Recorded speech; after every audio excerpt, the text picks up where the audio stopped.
Hi, welcome to my channel. And to my new viewers, welcome. My name's Miss Wangoi Moitathi, and today we will be talking about proven expert tips on how to become wealthy. Stay tuned.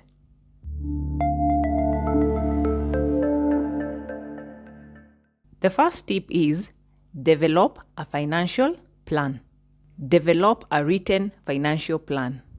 Write down everything. This can be something as basic budgeting.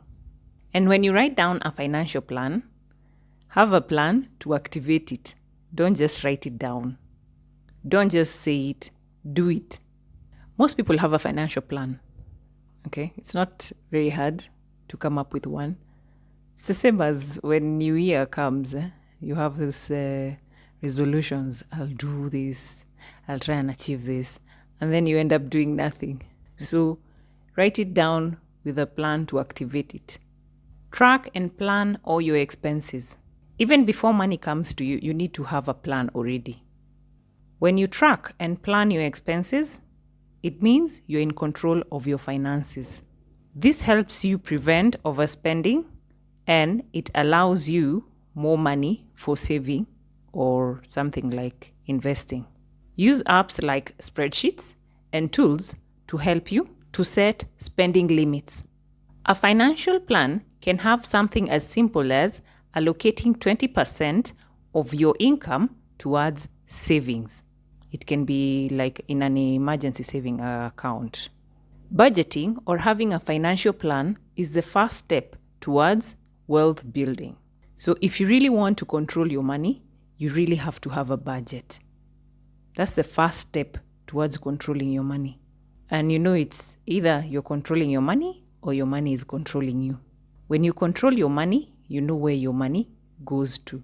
So don't allow money to control you. A financial plan and having a budget helps you with that. And don't live by guesswork. Also, a budget or having a financial plan, you can be able to tell what to do away with or what to start on. Another tip is start your own business or create another source of income. Basically, it's like one and the same thing. Build multiple streams of income so that you can earn more money from different streams.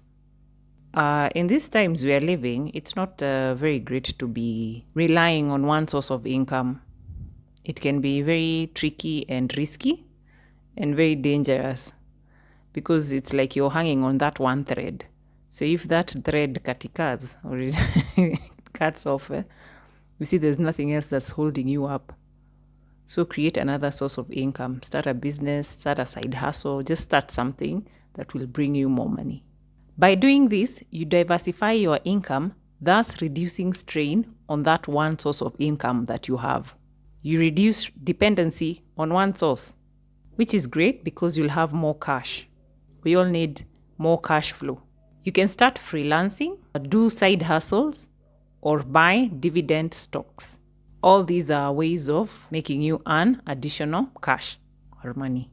Relying on one source of income, for instance, if you're employed and then you get fired or they're laying off people and unfortunately you become one of those people who are laid off. This can be very unfortunate if you don't have something else that can cushion you. You won't have a soft landing. It will be very hard for you. Not to say that this is literally going to happen for everyone. Even if it doesn't happen for you, it doesn't really hurt to have another side hustle or to have something else that is bringing you more money. I'm yet to meet someone who complains because they have extra money. So start your own business or create another source of income. Another tip is investment planning. Get into the habit of investing. They say you do something, I don't know how many number of times until it becomes a habit. Start investing now until it becomes a habit. It becomes like something natural. You have to do it. But for you to get to that point, you have to start now. Put money aside for assets that will generate income over time. Go for assets that will generate returns. This will allow your money to grow and it will always beat inflation. Assets that generate income always beats inflation. Start small with things like stocks, real estate, MMFs, and things like ETFs.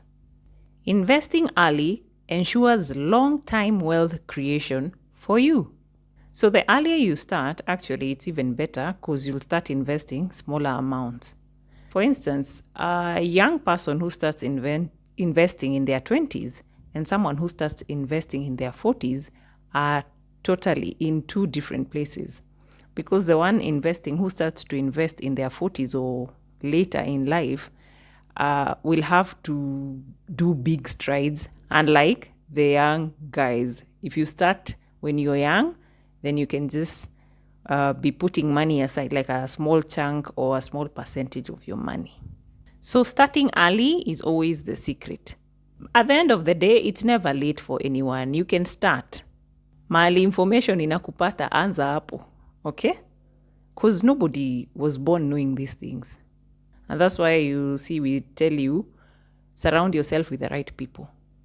Because when you're around the right people, this is how you get this kind of information. And you have to open up yourself to receive this kind of information. Sawa sawa? So start investing early. Kidogo kidogo, ujaza kibaba. Eventually, you'll get to where you're going. And even if you get to know these things when you're in your 40s or 50s, it doesn't mean that it's too late. It just means that it's a good thing because now you'll become even more serious about it. Okay? We're all different. Everyone at their own pace, at their own lane, their own time. Just have an investment plan. That's what matters the most. Another tip is stay out of debt. Avoid debt. Stay away from unnecessary loans. If you don't really need that loan, don't take it. As much as they make it available for you. You know they are making these loans very available for you. You're told, oh, now we've increased your limit. You can take this amount. Those are traps, Bana. This is money we pay with the interest on top. We should stop. We need to be better. We should stop falling for those traps. It might look like that interest is a small amount, but for instance, assume how many Kenyans have a phone, how many Kenyans have access to that kind of loan. If you put all that money together, you see how you're promoting one company. No, don't. Put that money for yourself. You know that small money, that interest you're supposed to pay for a loan. Invest that money. Okay? Avoid high interest loans or credit. So if you don't need a loan or credit, wachana nazo. These are things, just leave them alone. Debt drains income through interest payments. So try your best to pay your bills on time and avoid credit cards for non-essentials. If you can go cash, imagine go cash. Debt-free living accelerates wealth building. Because when you have a loan, okay, you've been given a loan of a certain amount, add interest on top. So every money that you acquire, lenders, they have to subtract their money from your money. So you live like that until you finish paying off their debt.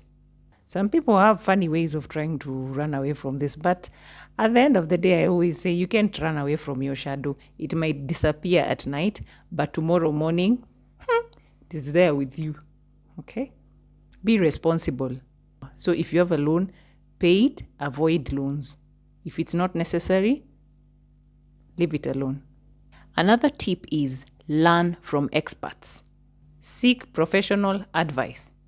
Stop this habit of feeling like whatever I know or whatever information I have is enough. No, you should never get tired of learning. Gain knowledge from experienced people, professionals. Because these professionals or these people have access to information about money and wealth creation that you don't have. They have proven strategies that can save you a lot of time and money. So this reduces trial and error for you. So talk to professionals, people who know what they're doing. I have to learn myself like the hard way. You don't want to learn from someone else's experience or lessons. Change your mindset, shift your mindset, okay? Read books, watch YouTube channels or videos, and attend seminars. As I said earlier, it really, really matters what you're watching, and the people you're surrounding yourself with. If you sit around people who just talk trash or are just gossiping, what do you expect? Birds of the same feather flock together. So go to where you know you'll get the right or the correct information, or information that will take you forward. It will not stagnate you or take you backwards. And you know the good thing about these wealthy people or millionaires? They will gladly share their tips with you. They don't gatekeep. They will not gatekeep. Ask them any question, they will answer you. Problem is, are you ready for the answers that they will give you? Are you ready for the sacrifices? Because nothing good comes easy, unless you were born with a silver spoon in your mouth. Wealthy people will always share tips on setting financial goals. They will be willing to help you, baby steps. They will walk with you. Don't take professional or expert advice for granted, because this advice shortcuts your path towards wealth creation. And who doesn't like shortcuts? Me, I love shortcuts. I love shortcuts as long as they are safe.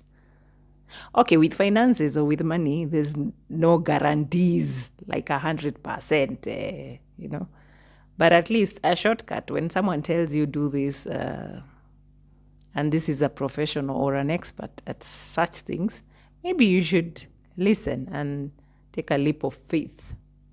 The last tip is to live below your means. Live below your means. Not within your means, not above your means. Spend less than you earn. Spend less than you earn. Spend less than you earn. Don't say we didn't tell you. Try and keep up with the Joneses, and then you will see where you will end up. You have to prioritize saving and investing. You have to save for your emergency funds or for your emergency accounts. You have to invest for your future, because your future self is relying on you now. The decisions you make about money right now are affecting the future you. You know that future you? He's looking at you, or she's looking at you right now. So if you want your future you to live better, start saving and investing now. Yesterday actually is when you should have started. This builds resilience financially and frees up money for long-term goals. When you live below your means, you'll have money or free money that you can invest.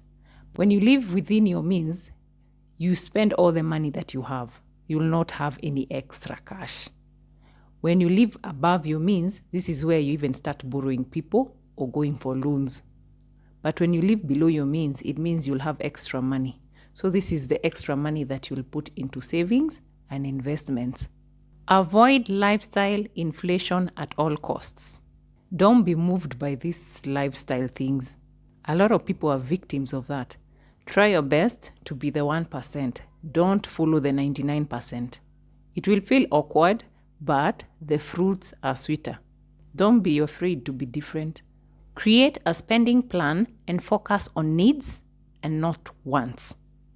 This will look like, instead of upgrading to a big, luxurious car, why don't you stick with the car you're having if it works well and invest that money? Or instead of going for a luxury car, invest the difference in things like mutual funds. Go for assets. But ego will finish some people, because some people will never be caught dead driving tiny cars. They want to look like they've made it, and they've not. The funny thing is, people can tell when you're really struggling or not. For me, I'd want people to think I'm struggling when I'm not, than the opposite. I don't want people to think I'm wealthy, yet I'm struggling. But it all depends on you as an individual. We are different. Consistently living below your means is one of the simplest ways, yet effective, to building wealth. Because you'll always have extra money. That person who always lives below their means will always have extra money. Which other tip do you feel like I've left out? Share with us on the comment section. I hope this gets to help someone. If you'd like to see more videos like this, don't forget to like and subscribe, and you'll be notified once we upload another new video. Thank you so much for watching, and see you next time.